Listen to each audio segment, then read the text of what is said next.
Speak to us now. Teach us your will. Help us to feel your presence and the presence of those who have walked before us. Help us to know that we are surrounded by your whole cloud of witness, that we are a part of your communion of saints. It is for these things we pray. Amen. Well, we've been going through the Creed for quite some time. Last week we talked about how we believe in one holy Catholic Church. It is the idea that as Christian believers, no matter where we are in the world, no matter which congregation we're sitting in, which denomination may adorn our walls, we are all one in Christ. The belief in the Holy Catholic Church is a belief that transcends space. This week we focus on we believe in the communion of saints. This is the belief that transcends time. It is the belief that we are not only one with all of those who are with us here temporally, wherever they are in the world, but it is the belief that we are one with all of those who have gone on before us, all of those who are present with us now, and all of those yet to come. It is a statement of faith that sets God's power and God's kingdom and God's family are outside of our understanding of time, are greater than our understanding of time, and that we are never truly alone, but that we are always in connection with those whom we love that we no longer see. As the Creed was being written, the early church had to struggle with many issues. One of the issues faced by the early believers was what happened to those who died before Christ. After all, they had been taught and they had just learned through their discipleship that in order to receive salvation, one must follow Christ. But how can one follow Christ if one has never met Christ, if Christ hadn't walked the earth? And they were concerned about their faithful ancestors who had loved God, who had been trying to follow God, but who had passed beyond their sight before Christ even walked the earth. And some of the writers of the letters within our Bible began to address this issue with them and began to talk about how Christ, when he died, had actually descended into death, and for the 3 days before his resurrection, there he actually preached and taught those who had died before, and all of those like Abraham and Moses, all of the heroes of the Old Testament were able to be in Christ's presence then and to be freed from the prisons of death and ushered into Christ's kingdom. It was a promise that God was still faithful to the righteous that had gone on before Christ even walked the earth. A promise that helped those early disciples to understand that they were still in full connection with their mothers and their fathers, their grandparents, their great-grandparents, their brothers, their sisters, their sons, their daughters, their cousins, their friends who had already left the mortal coil, who had already stepped beyond the veil, who had entered into death. Their belief in the communion of saints was a belief that nothing could separate them from those that they loved.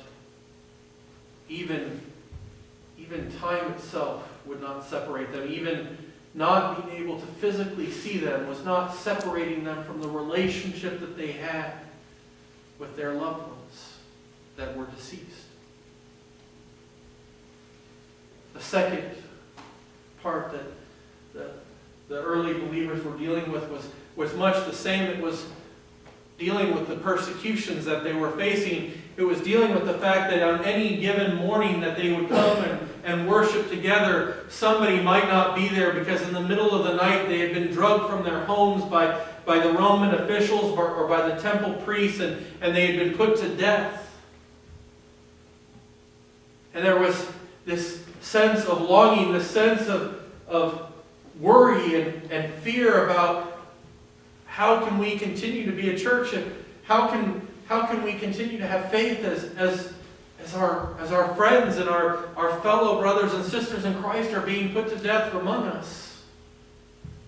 Do we have enough to be together to stand against the powers of the world? And it is in the belief in the communion of saints that they could find that strength and that courage to know that even if any one of them was to be taken away and put to death, that they were still there, that they were still a part of that communion, that they were still providing them the love and strength and support that they needed to triumph in the world. We believe in the communion of saints because we believe that the power of Jesus Christ is greater than our understanding of time and space. We believe in the communion of saints because we believe that all of our brothers and sisters in Christ who have died are still here with us, aiding their voice to our songs, aiding their hands and their strength to our service, their understanding to ours. It is the belief that we have not been left behind, that we have not been forgotten or left alone, but that just as Christ is walking beside us through our journey, so too are they walking, holding our hands and helping Christ to guide us across the river and to Christ's celestial shore. We believe in the communion of saints because we believe that Christ's holy table, the table on which the heavenly host is prepared, in which we take the bread and drink from the cup, is not a table of just those who are present and here and able to physically lift them and put them in their bodies, but it is also a table that is extending beyond our time into the past, where our loved ones and our ancestors and our forefathers and foremothers in the faith are continuing to take communion with us. And the table extends the other way as well. That those who will come after us, our children, our grandchildren, our great-grandchildren, our great, however many times you want to say the word grandchildren, will be standing there at that table with us, declaring the faith that they believe in Jesus Christ, and they will be asking to take him into their bodies. We believe in the communion of the saints because we acknowledge that Christ has invited each of us to be one of his saints. It is a reminder that we are a part of Christ's royal family, and that family endures all things. That family triumphs over all things. And even when it looks as if the world may win, even when the scary beasts and monsters of the world seem to be triumphing, even when the beast, the devil himself, seems to have us where he wants us, as the family of God, under the Son of God, we shall prevail. We are a part of God's holy host. We are a part of the invincible eternal army, the kingdom that will reign forever and ever.